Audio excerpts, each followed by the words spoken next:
उसने लाइटर जलाया और उसकी लॉ को अपनी जीभ के अगले हिस्से को जलाते हुए देखता रहा। उसकी आंखों में जरा भी दर्द नहीं था और ये दिल दहला देने वाला सीन लिया गया है साल 2009 की डरावनी फिल्म जेनिफर की बॉडी से, जहां ज्यादातर टीनेज फिल्में मासूम प्यार की कहानियां दिखाती है, वही उसने इस फिल्म की शुरुआत कुछ ऐसे की कि लड़कियों को लेकर होने वाले सारे मासूम ख्याल टूट गए। डायरेक्टर कैरेन कुसामा शायद इस आग के जरिए दर्शकों को बताना चाहती है कि ये कोई आम कॉलेज वाली कहानी नहीं है, बल्कि ये वासना, धोखे और लालच का एक खौफनाक खेल है। और जेनिफर इस खेल की सबसे खतरनाक, दिलकश और सबसे दुखी खिलाड़ी है। कहानी की शुरुआत में टीचर एक भयानक आग लगने की खबर सुना रही है और जेनिफर को इस पर हंसी आ रही है। उसकी सहेली सारा ने जब उसे ऐसे हंसते देखा तो उसके पसीने छूट गए, क्योंकि उसे अच्छी तरह याद था कि कल रात सफाई पसंद रहने वाली जेनिफर अचानक खून से लथपथ उसके सामने आई थी। सारा ने उससे लाख पूछा, पर वो बस अजीब तरीके से मुस्कुरा रही थी। फिर उसने एक भूखे भेड़िए की तरह फ्रिज खोलकर कच्चा मांस निकाला और उसे पागलों की तरह खाने लगी। सारा कुछ समझ पाती उससे पहले ही जेनिफर ने अचानक काले खून की उल्टी कर दी। और डराने वाली बात तो ये थी कि उसका शरीर बिल्कुल ठंडा पड़ा था। इन सब अजीब बातों की शुरुआत कुछ दिन पहले हुई थी। सारा एक मासूम और शर्मीली कॉलेज स्टूडेंट थी, लेकिन उसकी सबसे अच्छी दोस्त जेनिफर उससे बिल्कुल अलग थी। वो काफी बिंदास और जिंदा दिल थी। वो जहाँ भी जाती सबका ध्यान अपनी ओर खींच लेती थी। सारा को भी उसकी परछाई बनकर रहने की आदत हो गई थी, क्योंकि उसे जेनिफर के साथ होने पर सुरक्षित महसूस होता था। सारा के लिए जेनिफर सिर्फ एक दोस्त नहीं थी, बल्कि वो खुद भी वैसा ही बनना चाहती थी। पर उसे अंदाजा नहीं था कि इस लगाव के पीछे उसकी अपनी कमजोरियां छिपी थी। उस दिन स्कूल के बाद जेनिफर ने एक्साइटेड होकर सारा को बताया कि आज रात शहर के एक बार में एक बैंड परफॉर्म करने आ रहा है और उस बैंड का लीड सिंगर जेनिफर को काफी पसंद था। हालांकि सारा को रॉक म्यूजिक में जरा भी दिलचस्पी नहीं थी, पर जेनिफर की खुशी देखकर सारा मान गई। उसे तो जेनिफर की हर बात मानने की आदत थी। सारा को न तो बहुत सादा दिखना था और न ही जेनिफर से ज्यादा खूबसूरत। वो छोटे कपड़े तो पहन सकती थी, पर जेनिफर जैसा रिवीलिंग टॉप नहीं, क्योंकि वो जेनिफर की खास पहचान थी। उसके बॉयफ्रेंड जैक ने सारा की हिचकिचाहट देखी और उसकी तारीफ की, पर न जाने क्यों जब भी सारा और जैक करीब आते जेनिफर बीच में आ धमकती, सारा तुम जल्दी से खुद को तैयार कर लो। जैक को भी जेनिफर पसंद नहीं थी, क्योंकि वो हमेशा सारा पर अपनी मर्जी चलाती थी। उसे पता था कि आज रात उन दोनों की डेट है, फिर भी वो सारा को जबरदस्ती उस बैंड के शो में ले गई। जब वे नीचे पहुंचे तो जेनिफर पहले से ही इंतजार कर रही थी। जेनिफर के साथ रहने पर सारा हमेशा दबी कुचली ही रहती थी। जैक को ये सब बिल्कुल अच्छा नहीं लगता था। उसने कुछ कहना चाहा, पर जेनिफर ने उसका मजाक उड़ाकर उसे चुप करा दिया। इस तरह दोनों रात के अंधेरे में उस बार में पहुंच गई। जेनिफर ने काफी बोल्ड कपड़े पहने थे, जिसकी वजह से सबकी नजरें उसी पर थी। सारा चुपचाप उसके पीछे पीछे चलती रही। वो देख रही थी कि कैसे जेनिफर वहां मौजूद लड़कों को अपनी उंगलियों पर नचा रही है। बार में लाइटें चमक रही थी और हर तरफ धुआं फैला था। जैसे ही बैंड स्टेज पर आया, जेनिफर की खुशी का ठिकाना न रहा। वो बड़े आत्मविश्वास के साथ अपने शिकार की तरफ बढ़ी। आंखों में काजल लगाए ये लड़का उस बैंड का लीड सिंगर था। जेनिफर की उस पर काफी समय से नजर थी और वो ये मौका हाथ से नहीं जाने देना चाहती थी। जेनिफर की खूबसूरती देखकर उस लड़के के पास मना करने की कोई वजह नहीं थी। जब जेनिफर ड्रिंक्स लेने गई, तब सारा ने सुना कि वो सिंगर और उसके साथी उन दोनों लड़कियों को लेकर कुछ गलत इरादे बना रहे थे। ये सुनकर सारा गुस्से में उनसे भिड़ गई। उनमें बहस होने लगी। सारा की बातें सुनकर वे लोग सक्का गए, लेकिन उन्होंने एक दूसरे को बड़े ही अजीब तरीके से देखा। फिर सारा ने जेनिफर को ढूंढ लिया और उसे उन घटिया लोगों से दूर रहने को कहा, पर जेनिफर ने उसकी एक न सुनी। उसे पता था कि वो लड़का उसके साथ वक्त बिताना चाहता है और वो खुद भी यही चाहती थी, इसलिए उसे कोई परवाह नहीं थी। जैसे ही शो शुरू हुआ, वो सबसे आगे जाकर खड़ी हो गई। उसकी आंखों में एक अलग ही चमक थी, जो सिर्फ उस लड़के के लिए नहीं थी, बल्कि वो किसी चीज को पाने की लालच थी। इस छोटे से शहर में लगभग हर कोई जेनिफर की खूबसूरती का दीवाना था। लड़के उसके करीब आने के बहाने ढूंढते थे, पर मतलब निकलते ही उसका मजाक उड़ाते थे और जिन्हें वो नहीं मिलती थी वे उसे तरह तरह के नाम देते थे। जेनिफर इन सब बातों से तंग आ चुकी थी, इसीलिए जब उसे पता चला कि बाहर से कोई बैंड आ रहा है तो वो बहुत खुश हुई। उसे लगा कि इन कलाकारों के साथ जुड़कर वो खुद को साबित कर पाएगी, पर वो ये नहीं जानती थी कि दूसरों की नजरों में खुद को सही साबित करने के चक्कर में वो अपनी पहचान खो रही है। वही सारा, जिसे म्यूजिक में कोई दिलचस्पी नहीं थी, उसका ध्यान अचानक चिंगारियों पर गया। देखते ही देखते स्टेज के कोने से आग की लपटें निकलने लगी और छत तक पहुंच गई। कुछ ही पलों में पूरी जगह आग की चपेट में आ गई। तभी किसी के चिल्लाने की आवाज आई और वहां भगदड़ मच गई। हर कोई अपनी जान बचाकर बाहर की तरफ भागने लगा, लेकिन जेनिफर किसी बुत की तरफ वही खड़ी रह गई। एंड मौके पर सारा ने उसे खींचकर बाथरूम की खिड़की के रास्ते बाहर निकाला। वे दोनों मौत के मुंह से बचकर बाहर आई, लेकिन बाहर निकलते ही उस सिंगर ने जेनिफर को रोक लिया और उसे पीने के लिए कुछ दिया। सारा के मना करने से पहले ही जेनिफर ने वो पी लिया और उसके साथ जाने के लिए तैयार हो गई। वो उस लड़के की गाड़ी में जाकर बैठ गई। सारा चिल्लाती रही, पर जेनिफर ने एक न सुनी। सारा बस बेबसी से उस गाड़ी को अंधेरे में गायब होते हुए देखती रही। उस लड़के की गंदी नजरें और जेनिफर का वो खोया हुआ चेहरा याद करके सारा बहुत डर गई थी। उसे पक्का यकीन था कि आज रात कुछ बहुत बुरा होने वाला है। उसने तुरंत जैक को फोन किया ताकि वे दोनों मिलकर जेनिफर को ढूंढ सके। अभी वो बात कर ही रही थी कि दरवाजे की घंटी बजी। वो डरते हुए नीचे गई और जैसे ही पीछे मुड़ी तो सामने जेनिफर खड़ी थी।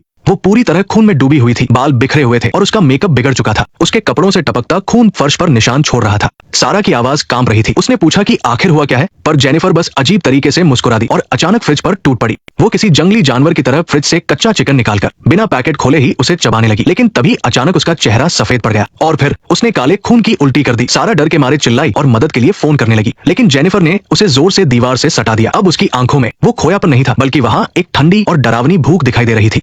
पर जैसे ही उसका मुंह उनकी दोस्ती वाली चेन से टकराया, जेनिफर को जैसे होश आ गया। वो कुछ समझी और वहां से गायब हो गई। अगली सुबह सारा अभी अभी भी सदमे में थी। वो क्लास में गुमसुम बैठी बचपन की यादों में खोई थी। जब वो पहली बार जेनिफर से मिली थी तभी अचानक जेनिफर उसके सामने आ खड़ी हुई, जैसे उसे कुछ हुआ ही ना हो। सारा ने डरते डरते कल रात के बारे में पूछा, पर जेनिफर ने इसे बस एक बुरा सपना कहकर टाल दिया। लेकिन सारा का डर कम नहीं हुआ, क्योंकि उसने पूरी रात फर्श से वे खून के धब्बे साफ किए थे। उसे पता था कि जो कुछ भी हुआ वो सब सच था। जेनिफर को जैसे कुछ याद ही नहीं था, उसे कोई फर्क नहीं पड़ रहा था। और आज टीचर ने क्लास भी नहीं ली, बस सबने 2 मिनट का मौन रखा, क्योंकि कल की आग में 8 लोग मारे गए थे, जिनमें से 2 उन्हीं के क्लासमेट्स थे। जोनाथन अपने दोस्त के जाने के गम में खुद को रोने से रोक नहीं पाया। जेनिफर ने उसे रोते हुए सुन लिया तो क्लास के बाद वो खुद जोनाथन के पास गई। उसने बड़े प्यार से उसे सांत्वना दी और उसका हाथ अपने सीने पर रख दिया और कहा, मेरे दिल को महसूस करो, मुझे लगता है कि ये टूट गया है, मेरा भी कुछ ऐसा ही हाल है। इस तरह दोनों मैदान के पास वाले जंगल में चले गए। वो चलते चलते काफी अंदर तक पहुंच गए, जब तक कि एक खाली जगह नहीं आ गई। जब जोनाथन ने जेनिफर की कमर पर हाथ रखा तभी उसे एहसास हुआ कि 2 खरगोश अपनी काली आंखों से उन्हें एकटक घूर रहे हैं। थोड़ी देर में वहां और भी जंगली जानवर आने लगे और धीरे धीरे उनकी भीड़ जमा हो गई। जानवर बढ़ते ही जा रहे थे। उनकी आंखों में लालच था, जैसे वो किसी शिकार को देख रहे हों और इशारे का इंतजार कर रहे हों। तभी जेनिफर ने अपनी जैकेट की जिप खोली और जोनाथन के करीब जाने लगी। उसका दिल जोरों से धड़क रहा था। वो तो इसी खुशी में डूबा था कि स्कूल की सबसे सुंदर लड़की खुद उसके पास आई है। वो इस कदर खोया हुआ था कि उसे आने वाले खतरे का जरा भी अंदाजा नहीं हुआ। तभी वहां से गुजर रहे एक आदमी को चीख सुनाई दी। जब तक वो वहां पहुंचा, जोनाथन जानवरों का निवाला बन चुका था। वहीं दूसरी तरफ जेनिफर जंगल के पास वाली नदी में दिखाई दी। नदी के पानी ने उसके शरीर से खून के धब्बे और कत्ल के सारे निशान मिटा दिए थे। लेकिन हैरानी की बात यह थी कि इस खूनी खेल के बाद जेनिफर की खूबसूरती और भी निखर गई थी। अब उसे किसी मेकअप की जरूरत नहीं थी। उसकी त्वचा पर एक कुदरती और आकर्षक चमक आ गई थी। जब वो सारा से फोन पर बात कर रही थी तभी उसने न जाने क्या सोचकर जलते हुए लाइटर को अपनी जीभ पर रख लिया। पर कमाल की बात यह थी कि वो जख्म देखते ही देखते पूरी तरह ठीक हो गया। उसके लिए अब इंसानी मांस और खूनी जीने का सहारा बन चुका था। ये उसकी खूबसूरती को बनाए रखने की खुराक थी। इसका मतलब था कि उसे अपनी चमक बरकरार रखने के लिए शिकार करते रहना होगा, ताकि वो अगले शिकार को अपने जाल में फंसा सके। तभी एक रॉकस्टार जैसा दिखने वाला लड़का वहां आया और फ्लर्ट करने लगा। जेनिफर को उसमें कोई दिलचस्पी नहीं थी, लेकिन सारा को वो ठीक लगा। सारा को उसका अंदाज पसंद आया। उसे लगा कि वो लड़का काफी कूल है। उसने जेनिफर से कहा, मुझे लगता है कि वो लड़का काफी कूल है।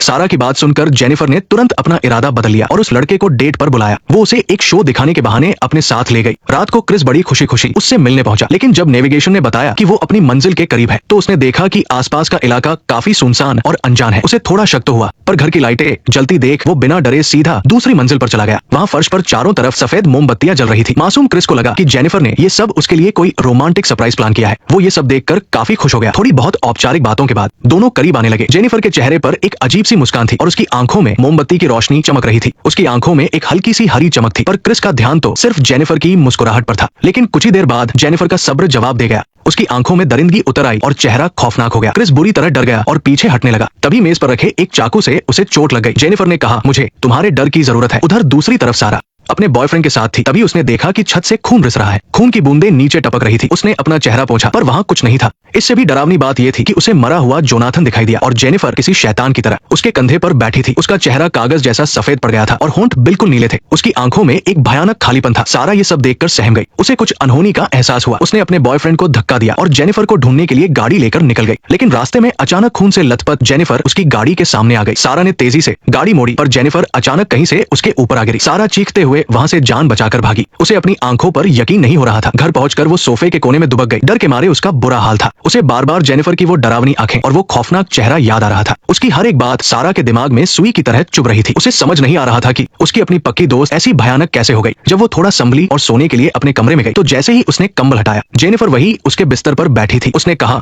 हमेशा साथ रहे हैं, डरो मत, मैं तुम्हें कुछ नहीं कहूंगी। जेनिफर उसके और करीब आई, इससे पहले कि सारा कुछ समझ पाती। जेनिफर ने उसे चूमना शुरू कर दिया। ये कोई मामूली बात नहीं थी, इसमें एक अजीब सी तपिश थी। सारा का दिमाग सुन पड़ गया था। उसे कुछ समझ नहीं आ रहा था। हालांकि उसे जेनिफर से डर लग रहा था और वो उसे अजनबी लग रही थी, पर उसका शरीर जैसे जम गया हो। उसने कोई विरोध नहीं किया, बल्कि वो भी उसके करीब खिंची चली गई। उसे जेनिफर के शरीर से एक अजीब सी गंध आ रही थी। वो गंध नदी के पानी और किसी अनजानी चीज का मिला-जुला एहसास थी। वो चेहरा तो वही था, पर उसमें कुछ बदल गया था। इस बार जेनिफर ने कुछ नहीं छुपाया और सब सच बता दिया। उस रात रॉक बैंड के लड़कों ने उसे शहर के बाहर एक झरने के पास ले गए। जेनिफर को लगा कि वो बस मजे करने जा रहे हैं, पर उन लड़कों के डरावने चेहरे देखकर उसे दाल में कुछ काला लगा। वो घबरा गई और उनसे मिन्नतें करने लगी कि उसे छोड़ दे, पर उसकी बातों ने उन लड़कों को और भी उकसा दिया। वो लोग और भी पागल हो गए। उन्होंने जेनिफर को पकड़ लिया और कोई काला जादू करने लगे। जेनिफर को तब समझ आया कि वो कोई डेट नहीं थी, बल्कि वो उसे शैतान की बलि चढ़ाना चाहते थे। उन्हें लगा कि बलि देने से उनका बैंड पूरी दुनिया में मशहूर हो जाएगा, पर उन्हें एक बात नहीं पता थी कि जेनिफर वैसी नहीं थी जैसा उन्होंने सोचा था। इसलिए वो मरी नहीं, बल्कि वो खुद एक शैतान बन गई। अब उसे जिंदा रहने के लिए इंसानों के खून की जरूरत थी। ये सब सुनकर सारा के पैरों तले जमीन खिसक गई। उसे यकीन नहीं हो रहा था कि जेनिफर इतनी भयानक बात इतनी आसानी से बता रही है। सारा उसके चेहरे पर दर्द का कोई निशान ढूंढ रही थी, पर वहाँ सिर्फ पत्थर जैसी शांति थी। और सबसे हैरानी की बात यह थी कि वो बैंड अब वाकई में पूरी दुनिया में मशहूर हो गया था। उनके काले कारनामों के बारे में किसी को कुछ नहीं पता था। सारा ने अब खुद कुछ करने का फैसला किया। उसने जेनिफर की मदद करने की ठानी और स्कूल की लाइब्रेरी में शैतानों से जुड़ी किताबें छानने लगी। आखिरकार एक पुरानी किताब में उसे इस श्राप से बचने का तरीका मिल ही गया। उसमें लिखा था कि शैतान की ताकत उसके दिल में होती है। जब वो सबसे कमजोर हो तभी उसके दिल पर हमला करके उसे खत्म किया जा सकता है। ये पढ़कर सारा कांप उठी। वो अपनी सहेली को कैसे मार सकती थी, पर अगर उसने ऐसा नहीं किया तो और भी मासूम लोग मारे जाएंगे। वो दोस्ती और फर्ज के बीच बुरी तरह उलझ गई थी। इसी कशमकश के बीच उसके बॉयफ्रेंड सैम को कुछ अजीब लगा। वो देख रहा था कि सारा आजकल खोई खोई सी रहती है और वो उसे लेकर काफी परेशान था। सारा नहीं चाहती थी कि सैम इन सब में फंसे, इसलिए उसने सब छुपाया। पर उसे क्या पता था कि जेनिफर का अगला निशाना खुद सैम ही है। स्कूल के फेयरवेल डांस पर जेनिफर बहुत सज धज कर पहुंची और उसने सैम को ढूंढ लिया। वो सैम के कान भरने लगी ताकि वो सारा से दूर हो जाए और जेनिफर का काम आसान हो जाए। उसने सैम को अपनी बातों में फंसाकर अपना अगला शिकार बनाने की ठान ली थी। उसने उन दोनों के प्यार को भी बहुत कम समझा। जब उसकी चाल कामयाब नहीं हुई तो जेनिफर ने गुस्से में आकर चिप को पूल में धक्का दे दिया। वो उस पर हमला करने ही वाली थी कि तभी दूसरी तरफ डांस पार्टी में नीडी उसका इंतजार कर रही थी। काफी देर हो चुकी थी पर उसका बॉयफ्रेंड नहीं आया और जेनिफर का भी कहीं पता नहीं था। नीडी को कुछ अनहोनी का एहसास हुआ और उसे पसीने छूटने लगे। वो घबराकर बाहर की तरफ भागी। उसी रास्ते पर जहाँ से चिप गुजरा था उसे चिप का गिरा हुआ ब्रोच मिला। पास से ही मदद की पुकार सुनाई दी, लेकिन जब तक नीडी वहां पहुंची बहुत देर हो चुकी थी। जेनिफर ने अपने खौफनाक दांतों से चिप की गर्दन पर जोर से काट लिया था। नीडी ने तुरंत पूल में छलांग लगा दी और अपनी पूरी ताकत से जेनिफर को पानी के अंदर धकेल दिया। फिर उसने सही मौके का इंतजार किया और जैसे ही वो बाहर आई उस पर पेपर स्प्रे छिड़क दिया, लेकिन उसका असर ज्यादा देर तक नहीं रहा। जेनिफर ने काले रंग का पानी उगला और नीडी पर टूट पड़ी। नीडी और चिप दोनों की जान आफत में थी। फिर वे दोनों किसी सुलगाए हुए पटाखे की तरह एक दूसरे पर चिल्लाने लगी।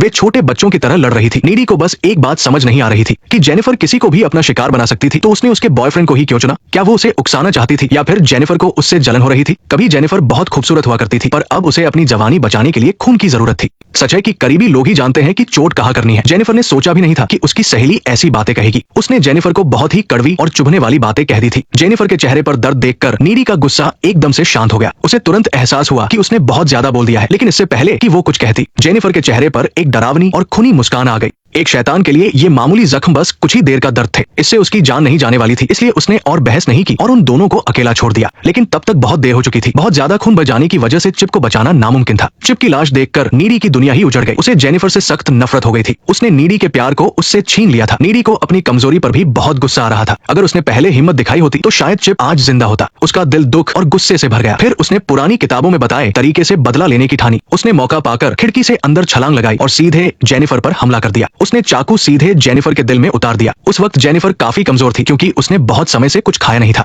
पर फिर भी नीडी उसका मुकाबला नहीं कर पा रही थी। एक छोटी सी चूक और जेनिफर ने उसे दबोच लिया। जेनिफर ने उसकी गर्दन पर काट लिया और खून पीते ही उसकी सारी ताकत वापस आ गई। वो झपटी और नीडी को जमीन पर पटक कर उसका गला दबाने लगी। तभी नीडी की नजर जेनिफर के गले में पहने हुए उस लॉकेट पर पड़ी। उसने झटके से हाथ बढ़ाकर वो लॉकेट तोड़ दिया। जैसे ही दोस्ती की वो निशानी जमीन पर गिरी, जेनिफर के अंदर की रही सी इंसानियत भी खत्म हो गई। अब उनके बीच की आखिरी कड़ी भी टूट चुकी थी। उसने कोई विरोध नहीं किया और नीडी ने अपनी पूरी ताकत से उसके दिल पर वार कर दिया। चाकू सीधे जेनिफर के सीने के पार हो गया। इस तरह नीडी ने अपने हाथों से उस शैतान का अंत किया और अपनी इकलौती दोस्त को भी खो दिया। बाद में उसे एक पागल खाने भेज दिया गया। जेनिफर के काटने की वजह से उसके अंदर भी कुछ अजीब शक्ति आ गई थी। उसके कान और आंखें बहुत तेज हो गए थे और वो बहुत खतरनाक हो चुकी थी। अस्पताल में कोई भी उससे पंगा नहीं लेता था। एक बार जब नर्स ने उसे खाना खाने के लिए टोका तो उसे काबू करने के लिए दो वार्ड बॉय बुलाने पड़े। नीडी भले ही अब दिमागी रूप से ठीक नहीं थी, पर वो जेनिफर के साथ हुए उस हादसे को कभी नहीं भूली। रेडियो पर उस रॉक बैंड का गाना सुनते ही उसने तय कर लिया कि वो इस पूरी मुसीबत की जड़ को ही खत्म कर देगी। वो चुपके से पागल खाने से भाग निकली और जंगल की ओर चल दी। रास्ते में उसे वही पुराना चाकू मिला। ये वही चाकू था जिसे उस बैंड के सिंगर ने जेनिफर को मारने के बाद एक गुफा में फेंक दिया था। शायद यही वह चीज थी जिसने सब शुरू किया था और इसी से सब खत्म होना था। वो चाकू लेकर निकल पड़ी और रास्ते में एक गाड़ी को लिफ्ट के लिए रोका। ड्राइवर ने पूछा कि वो कहाँ जा रही है, तो नीडी ने बस यही पूछा कि क्या आप इस रॉक बैंड को जानते हैं? वे बहुत बुरे लोग हैं और आज उनका आखिरी शो है। कहानी के आखिर में उस बैंड के सभी सदस्य जो कभी बहुत मशहूर हुआ करते थे, वे अपने होटल के कमरे में बहुत ही बुरी हालत में मरे हुए पाए गए। उनकी मौत उस शहर के लोगों के लिए एक कभी न भूलने वाला खौफनाक सपना बन गई। जेनिफर की बर्बादी की असली वजह उस शहर की दकियानुसी सोच थी। वो बहुत खूबसूरत थी, लेकिन उसे कभी अपनी मर्जी से जीने नहीं दिया गया। लड़कों के लिए वो बस एक ट्रॉफी की तरह थी और उस बैंड ने अपनी शोहरत के लिए उसकी बलि दे दी। समाज के इस बर्ताव ने उसे अंदर से तोड़ दिया था। वो बाहर से तो खुश दिखती थी, लेकिन अंदर से बहुत डरी हुई थी। विडंबना देखिए, जब जेनिफर के साथ गलत हुआ और वो शैतान बन गई तो वो समाज की उसी सोच का नतीजा था। अब वो लड़कों को अपने जाल में फंसाकर मारने लगी। वो बस उस नफरत का बदला ले रही थी जो उसे इस समाज से मिली थी। लोग उसे सिर्फ एक खूबसूरत चीज समझते थे, तो उसने भी उन्हें सिर्फ गोश्त का टुकड़ा समझा। लेकिन ये सब एक बहुत बड़ी त्रासदी थी। वो एक बलि से बदलकर एक शैतान बन गई। वो कभी भी समाज की इन बेड़ियों से आजाद नहीं हो पाई। किसी की नजरों में परफेक्ट होना भी एक तरह की जेल ही है। असली तरक्की दूसरों की नजरों में अच्छा बनना नहीं, बल्कि खुद को अपनाना है। जेनिफर को हमेशा एक खास ठप्पे से देखा गया, कभी उसकी तारीफ हुई तो कभी बुराई। वहीं नीडी हमेशा खुद को दूसरों से कम समझती रही और हमेशा झिझकती रही। ये सब उसी सोच का नतीजा है जो औरतों को सिर्फ एक वस्तु मानती है। आज सोशल मीडिया पर भी खूबसूरती के अजीबोगरीब पैमाने बना दिए गए हैं। कई लड़कियां मानती है कि दुबला होना ही सुंदरता है, चाहे वो सेहत के लिए बुरा ही क्यों न हो। हमें दूसरों की बनाई हुई इन बातों में आकर खुद को परेशान नहीं करना चाहिए। हमें अपनी कीमत खुद समझनी चाहिए और दूसरों को इसे तय करने का मौका नहीं देना चाहिए। आप जैसे भी हैं खुद को स्वीकार करें। दिखावे की दुनिया के पीछे भागना जरूरी नहीं है। आपकी अहमियत इस बात से नहीं है कि लोग आपको पसंद करते हैं या नहीं, बल्कि इस बात से है कि आप खुद को कितना पसंद करते हैं।